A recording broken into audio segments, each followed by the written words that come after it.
প্রত্যেকটা পুরসভায় গিয়ে মানুষ হয়রান হয়। আমরা সব সার্টিফিকেট অনলাইন করে দিয়েছি, তারপরও মানুষকে mutation, income certificate, trade licence সব কিছুর জন্য হ্যারাস হতে হয়। কাজ করছে না পুরসভা, রাগ হচ্ছে আমাদের উপরে, গভর্নমেন্টের ফেস নষ্ট হচ্ছে। আমি তাকে কেন প্রোটেকশন দেব? গভর্নমেন্ট অনেক করেছে, এনাফ। এবার কিন্তু পেনাল্টি করব। ভালো করে ভিজিলেন্স করলে সব বেরিয়ে আসবে কে কোথা থেকে কত নিয়েছে।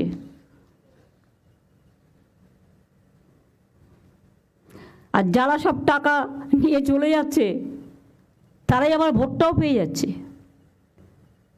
অন্যকে চোর বলছে, নিজে বড় ডাকাত। আমাদেরও কিছু কিছু লোক তাদের কাছে টাকা সাপ্লাই করে, খবর আমি রাখি।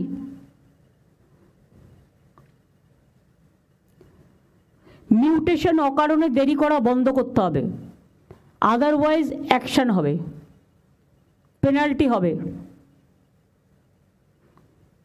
যে করছে না তার বিরুদ্ধে, সে যেই হোক।